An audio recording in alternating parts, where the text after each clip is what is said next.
So I think we can begin right now. Hi everybody, we have few attendees already joined in, and we have few more joining in already. So hi everybody, this is Ishan here from Eisenbridge, and I will be facilitating this session with Sudha. And Sudha, she's going to talk about her own topic. That's key takeaways from agile transformation case studies. If I could give you all a brief intro about Sudha, she's currently working as an agile coach in Publicis Sapient. And rest, I think it will be good if Sudha herself gives an introduction about herself and her own talk. So over to you, Sudha. Okay. Hello, everyone. My name is Sudha Khandelwal, and I'm working with Sapient for last 11 years now. And I'm working as Scrum Master. Been involved in many of the Agile transformation projects, and I'm here to discuss some case studies with you today. So let me share my screen.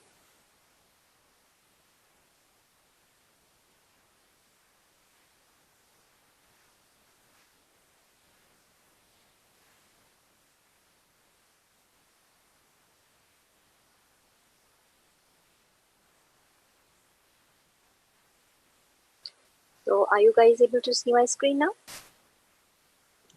Yes, we are, Sudha. Okay. All right. Okay. So yeah, the topic is the key takeaways from Agile transformation case studies of Sapient. And here I have taken 3 projects where we face some challenges. So those I'm going to discuss with you. And in the end, let's see how you would have been, solve those problems or challenges if you have faced those. So I've taken some of the scenarios from those projects, and I'm now discussing with you that. Let's go ahead. So the agenda for this webinar is that the challenges I've faced during this agile implementation and what steps we took to overcome these challenges and how some of the solution worked for us. And in the last, key takeaways and the lesson learned. Okay. So first case study is about a leading automotive company in Germany. So the client wanted us to have a digital experience enhancement.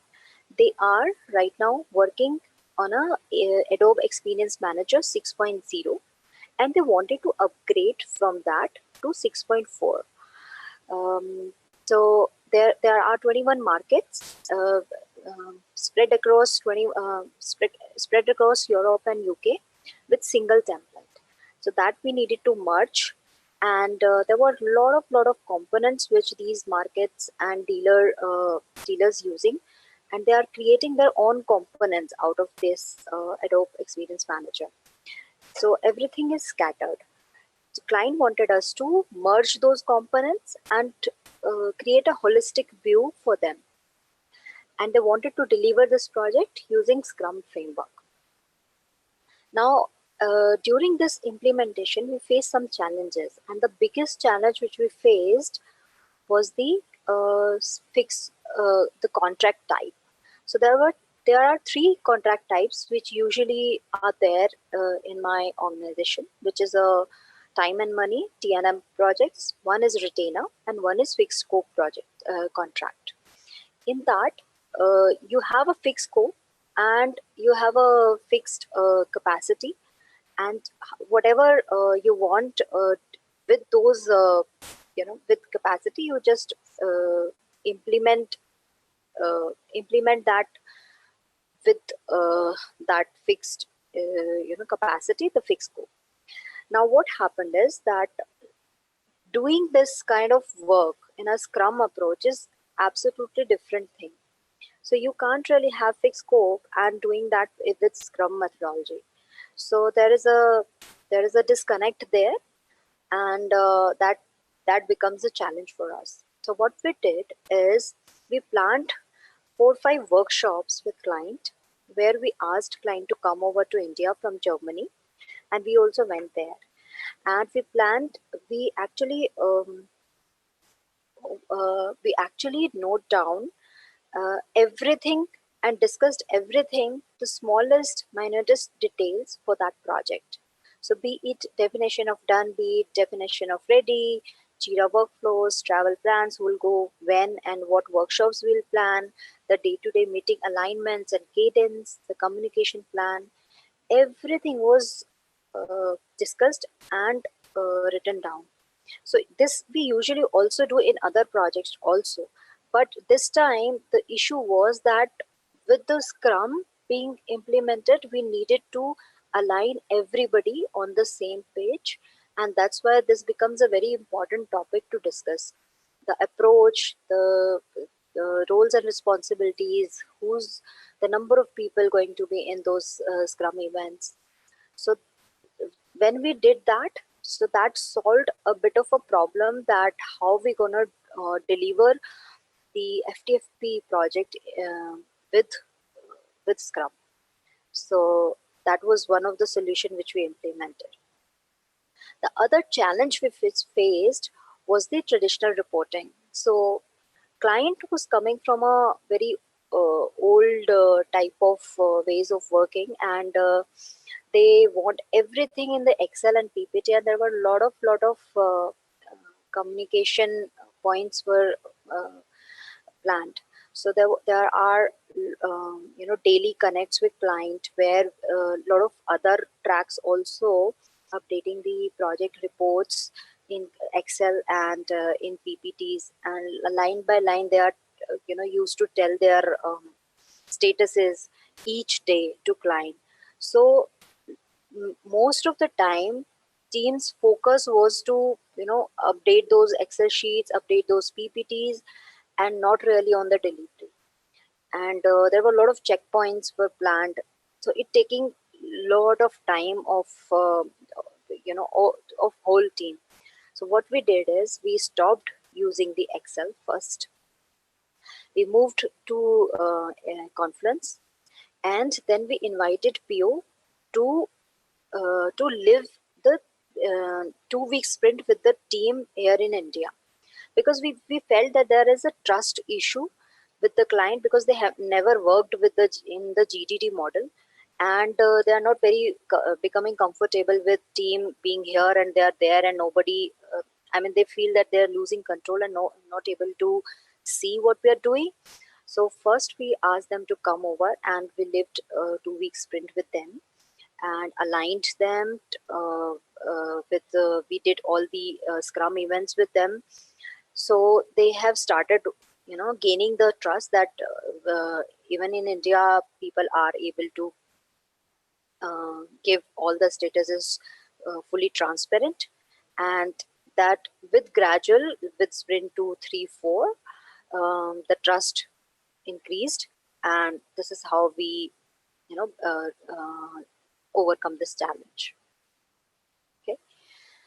um, so I'll move on to the result of this. So we gained in next like 3-4 months, we gained full leadership support, resulting in better collaboration, trust between onshore and offshore team increased.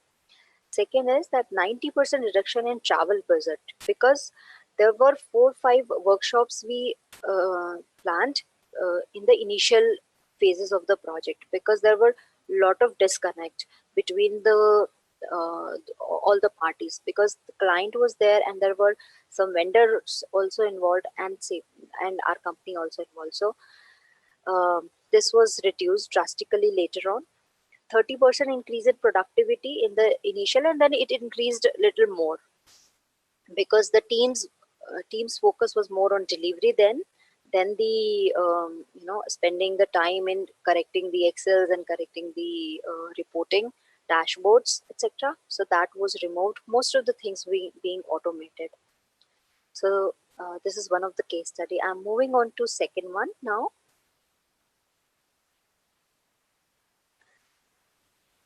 So the second case study is about the one of the company who owned fund management.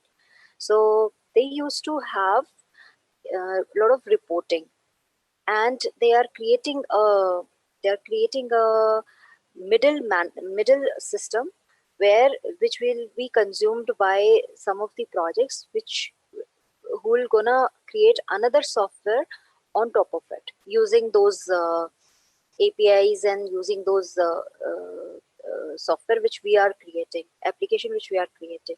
Okay. So there we face these challenges. Release delays was one of the challenge. A lot of approvals was needed for the code to go live on production because it's a fund management company. There were a lot of approvals needed from many levels before we go live. So that was one of the challenge which we were facing, and there were a lot of cross department collaboration which was missing.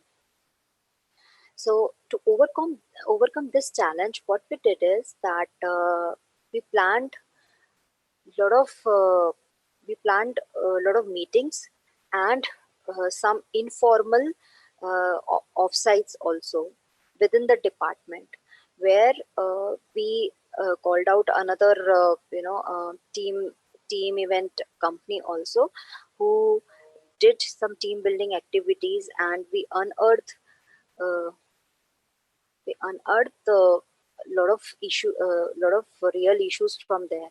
So we chalked out what all the issues which we are facing across the department, what are the issues which we are facing with the release department, because there was a release build and release department in that organization which used to uh, give approvals and releases on the production themselves. So the projects were not allowed to directly put code on the production. So there were a lot of issues with them also. Then we chalked down all of those, and then subsequent cadence was planned, and discussions were used to happen on those, and checkpoints were kept to discuss those. There were action plan on everybody, each team we have planned. So basically uh, in crux lot of the collaboration issues were solved because of these checkpoints, and lot of these were resolved because of the holistic inter project plan which we have created on the Confluence, where each of the project can see where the other project is. So the status of all the tracks is there, and the status of all the releases which are planned and all the milestones which are planned for that particular month are visible to everyone across the department. So there was a whole physical board also kept there, and we used to keep putting the sticky notes of the milestones, and that was kind of in the gallery way we have kept that board, and anybody who's walking through that gallery can see that, and on the Confluence also it was kept. So a lot of things because of the less visibility has resolved in this. So this is the challenge which we have resolved by this. Second was the team synergy. So this team is a very productive team. So there was no issue at all of the productivity of the team. So if you give them work, they are able to finish it like a very in a very pace.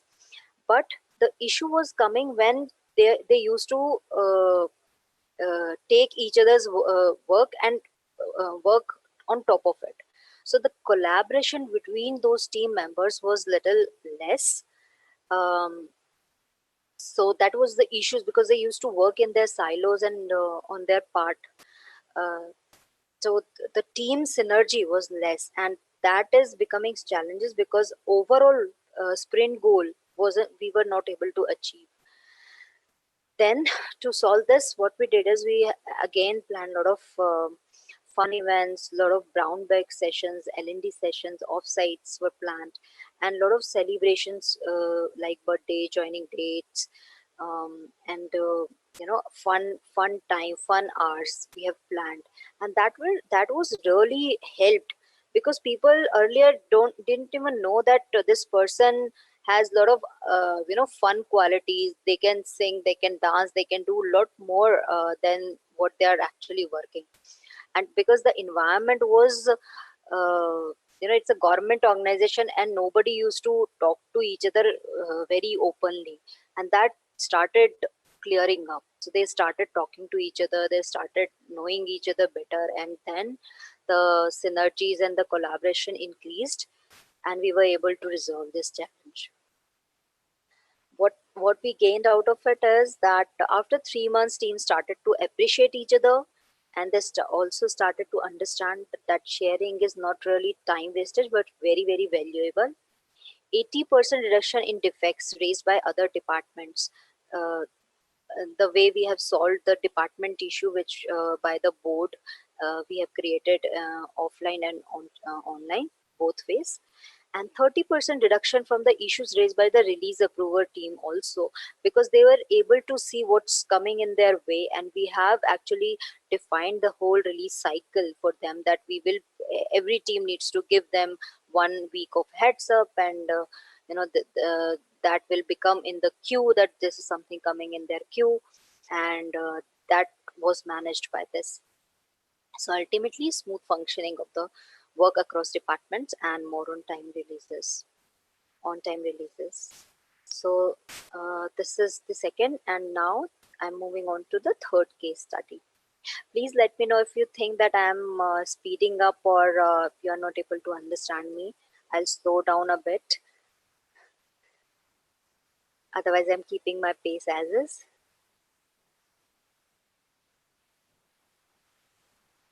Okay.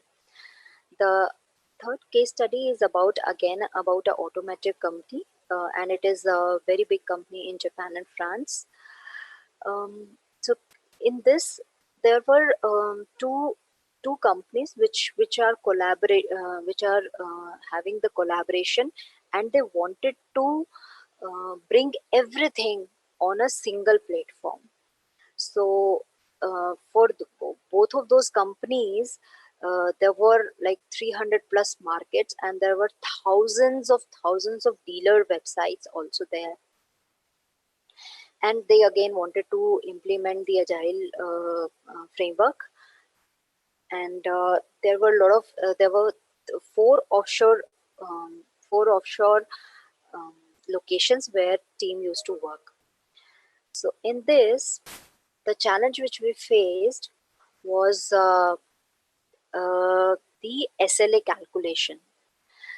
So because it's kind of a support project where the tickets used to come from everywhere, and the team used to be in India, Bangalore, used to work on the tickets, and there were levels like level 1, 2, 3, like in a support project used to work on. So the SLA they used to calculate was that when the first time support tickets was clicked and open for analysis, the time taken in analysis and time taken in solving that ticket, how much time taken for the testing, and so on and so forth. So like for each click, each action, they were using the SLS. And why this kind of a grill, like this kind of a minute calculation? Because they used to pay us by the uh, SLA time, So for example, if you have sold a P1 ticket within 2 hours, then this much you're gonna pay. If, they'll gonna pay. If you have solved in 4 hours, so this much. So likewise. So it was a very very difficult project in terms of SLA calculation, and so we needed to. So there is a lot of calculation through Jira also, because the tickets used to logged in Jira, and all of this SLA calculation used to be manual earlier, where team needs to see that when somebody clicked, and manually we used to check, oh, this status has changed from this to this, so this is the time when this changed, and a lot of Excel macros and everything was written. So it is becoming very very hard for team to manage everything. So how we have solved this problem of managing this complex project is that three things we have done for this project. First, we started educating users while logging the ticket to clearly mention the category in the subject line. So when these tickets being raised, most of the time the user doesn't know what category should I put this ticket in. So what we did it, we created a interface for the user where we have specified that these are the 10 categories on which you can calculate, on which you can submit the ticket for.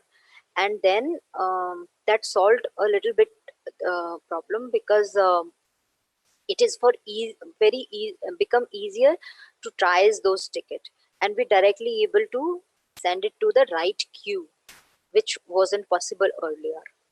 The second is that we created a project for the Jira as well, where all the SLA calculation used to done automatically. So the manual intervention we have removed fully.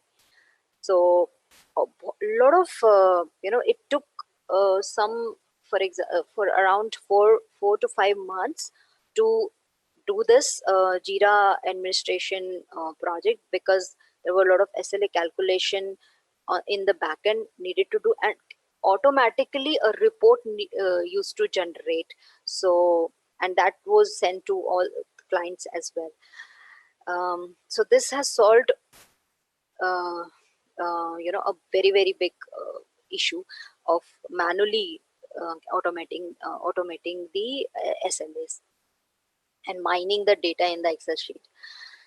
The third thing which we did for this is deployed a dedicated person, and later actually we increased to this team for prioritization of the tickets before it assigned directly to the project teams. So there were 5 6 project teams which used to work depending on the category of the project, of the ticket. So earlier the tickets used to come in the queue, and it was kept there because nobody wants to pick that ticket, saying that this is not really looking at the description, it is not looking like that this should come into my queue, and coming to the team B's queue or team C's queue. So what we did is we added another layer of people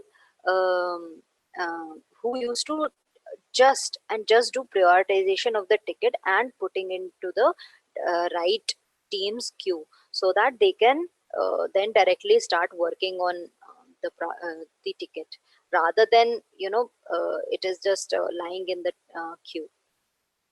So this is how we solved this project's issues. Now yeah, so how this helped us is that end user was very happy because the resolution of their queries was 60% faster in that duration, because then somebody was prioritizing for them, and they are also able to categorize their tickets properly. So it was very easy and user friendly interface for them.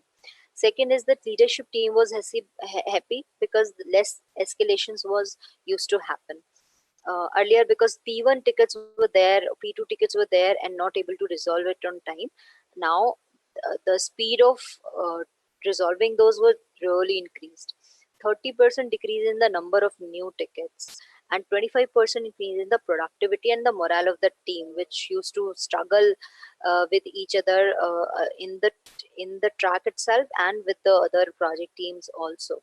But now that's been that that in the morale of the team is very uh, good later on.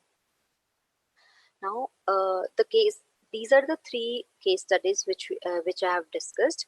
Now quickly I'm moving on to the key takeaways from these. The key takeaway is, like, one size does not fit all. So each time when you as agile coach asked to solve any problem, get the new lens to assess and analyze, and then suggest any solution. So this is for new scrum masters and agile coaches, that one size does not fit all. So one solution for one case study, one project worked, it might not work for the other one. So you have to see each time for every project, that with the new lens basically. The second is that it's very hard to read a book and make agile happen.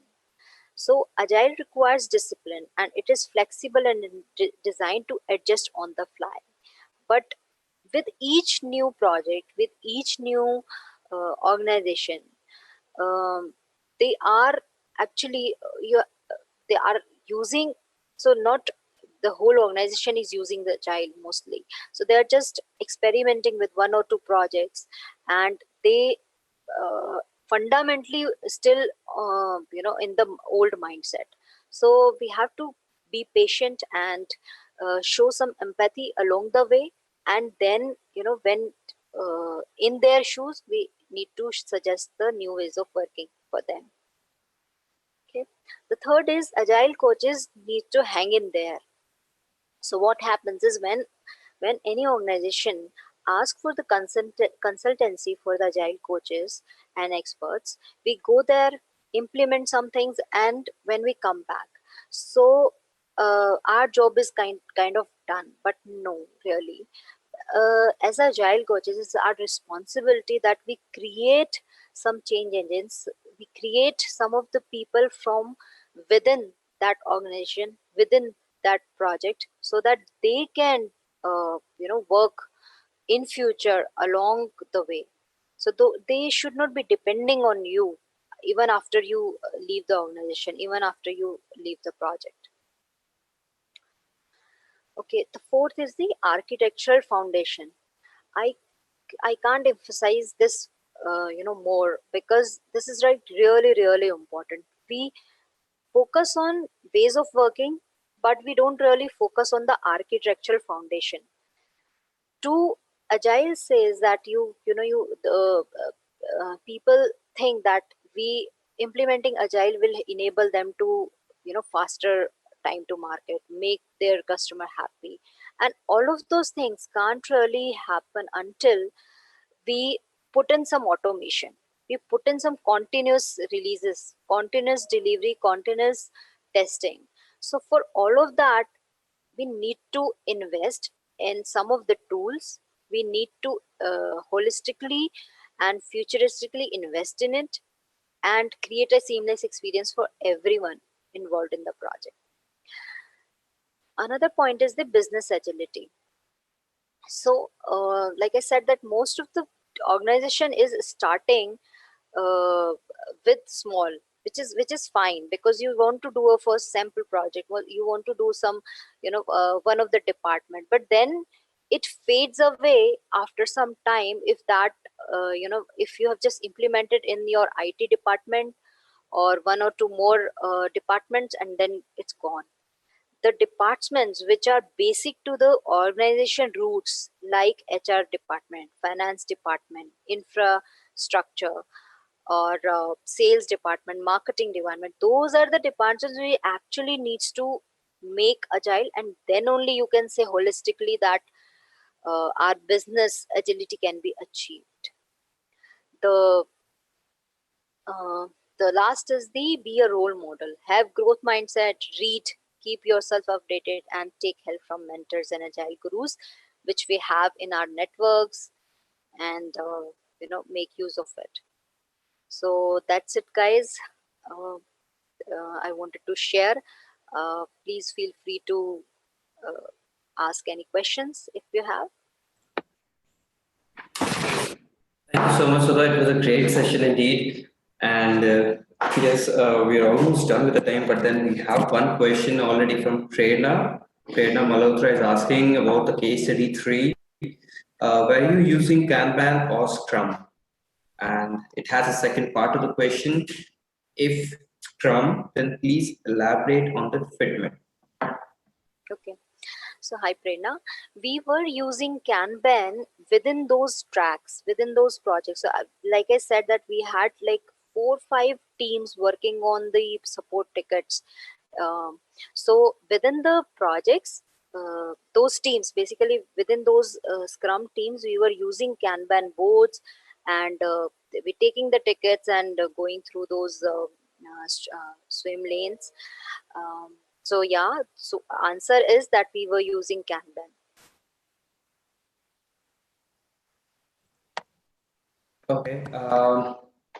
I think Prerna that was answered. And yeah, so we are actually running short of time. So if anybody has any questions, please directly forward it to me, or else you can definitely forward it to Sudha as well if you have her contact details. It's better if you can directly forward it to me so that I can revert it to forward it to Sudha, and I can get you the response likewise. Okay, Okay, yeah. Feel free to connect with me on LinkedIn and post your questions. I am active on LinkedIn and I can answer your questions or my personal email ID. Thanks a lot, so guys. thank you for everybody for joining this session. And we're going to begin with the next session here in a couple of minutes itself by Vamshi. So those who are joined in right now can directly join in our next session. So once I'm done with this, I'm closing this session right now. So, okay. Thank you, Thank everybody. you. Thank you, everyone, for joining with us today. Thank you. Thank you, Sudha.